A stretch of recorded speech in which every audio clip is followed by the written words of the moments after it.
राम राम। जय माता की। कई ऐसे सम्राट हुए, कई ऐसे राजा हुए जिन्होंने माता की शक्ति को आजमाने की कोशिश की, लेकिन उन्हें मुंह की खानी पड़ी। मुगलों का राज्य था और अकबर पूरे भारतवर्ष पे राज्य चलाते थे। वे मुगल सम्राट थे। एक बार मां का एक अनन्य ध्यानु भगत 10,000 यात्रियों को लेकर मां ज्वाला जी की यात्रा पर जा रहा था। मार्ग में अकबर के सैनिकों ने उन्हें रोक लिया कि तुम कहां जा रहे हो। ध्यानु भगत ने कहा कि हम ज्वाला माता के दर्शन करने जा रहे हैं। उन्होंने कहा वहां क्या फल मिलता है। तो ध्यानु भगत ने कहा यह हमारी श्रद्धा का विषय है और हमारी हर मनोकामना वहीं से पूर्ण होती है। उन सैनिकों ने उनकी सुनी नहीं और पूरे 10,000 यात्रियों को लेकर वो अकबर के समक्ष प्रस्तुत कर दिया। अकबर ने कहा तुम कहाँ जा रहे हो। उन्होंने कहा कि मैं ज्वाला माई के दर्शन के लिए जा रहा हूँ। तो अकबर ने भी वही प्रश्न किया कि तुम्हारी ज्वाला माई क्या करती है। तो ध्यानु भगत ने कहा हमारी ज्वाला माई हमारे शीश पर हाथ धरती है, हमारे हर मनोरथ को सिद्ध करती है। तो अकबर ने कहा अगर तुम्हारी माता इतनी शक्तिशाली है तो उसका कोई चमत्कार मुझे भी दिखाओ। जब तक मुझे चमत्कार नहीं दिखाओगे मैं कोई विश्वास नहीं करूंगा।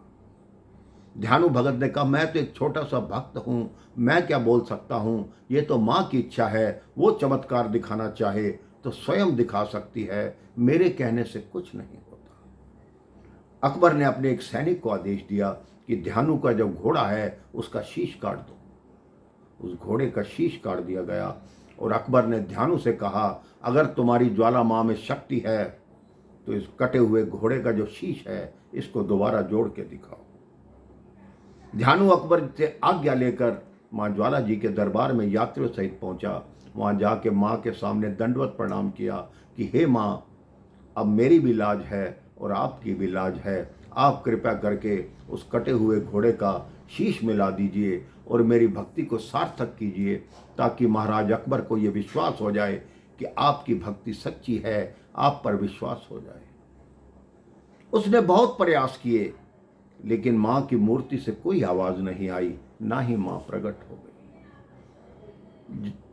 भक्त ध्यानु ने कई प्रकार से मां की आराधना की, लेकिन जब मां नहीं मानी तो वो भी बाल हट पर आ गया। कहता मां अगर तुम नहीं मानती तो मैं ही बाल हट करके, तुम जब तक कटे हुए घोड़े का शीश नहीं जोड़ोगी तब तक मैं यहाँ पड़ा रहूँगा। अगर नहीं मानती तो मैं अभी अपना शीश चढ़ाता हूँ और उसके पश्चात ही आपको मेरी बात का विश्वास होगा। भक्त ध्यानु ने तलवार उठाई और अपना शीश काट दिया और कटा हुआ शीश भी माँ की भेंट गा रहा है, माँ की प्रार्थना कर रहा है। तुरंत ही ज्वाला माई वहाँ प्रकट हो गई। सबसे पहले ध्यानु के कटे हुए शीश को उसके धड़ के साथ रखा, वो पुनर्जीवित हुआ। इधर ध्यानु का शीश जुड़ा, उधर दिल्ली में घोड़े का शीश जुड़ गया। ये देखकर अकबर के सैनिक हैरान हो गए कि ये कैसे हो सकता है। एक कटे हुए मरे हुए घोड़े का शीश कैसे जुड़ गया और घोड़ा हिनहिनाकर खड़ा कैसे हो गया।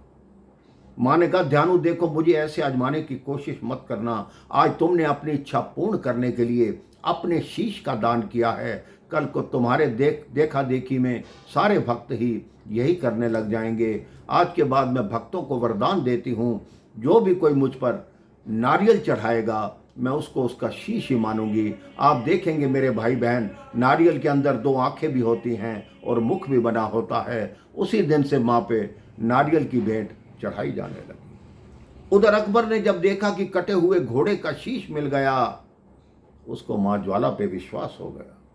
उसने अपने सैनिकों को भेजा कि जाओ, सबसे पहले वो बड़ी करामाती माँ है, उनकी जो जोत जग रही है, तुम कहते हो दिन रात जोत जलती है, उस पे जाकर पहले तवे चढ़ाओ लोहे के। उन्होंने जाके जोत को बंद करने की कोशिश की, वहाँ तवे चढ़ाए गए, लेकिन मेरे भाई बहन उन तवों से भी वो जोत बाहर निकल आई। उस जोतों पर पानी छोड़ा गया, लेकिन पानी के ऊपर भी वो जोत वैसे ही जगमगाती रही, वैसे ही टिमटिमाती रही। अब अकबर का अहंकार दूर हुआ और वो स्वयं नंगे पांव छत्र लेकर माँ के लिए वहाँ पर प्रस्तुत हुआ और माँ को कहा कि माँ, मैं मुगल सम्राट अकबर हूँ, मेरी तरफ से ये भेंट स्वीकार करो। वो 40 किलो का सोने का छत्र लेकर गया था। वो छत्र जैसे ही उसने माँ पर चढ़ाया, वो छत्र उसके हाथ से गिरा। ना जाने वो किस धातु का हो गया, सोने का रहा नहीं, एकदम काला पड़ गया। ना लोहा रहा, ना तांबा रहा, ना पीतल रहा। माँ ने वो स्वीकार ही नहीं किया।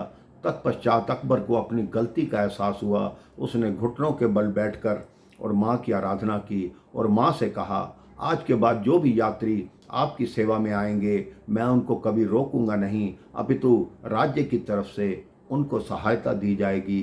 तो मेरे भाई बहन, माँ ज्वाला देवी सबकी इच्छाओं को पूर्ण करने वाली हैं, सबकी मनोकामनाओं को सिद्ध करने वाली हैं। आप भी प्रेम से बोलिए, बोलो जोता वाली माता तेरी सदा ही जय। जय श्री राम, जय माता की।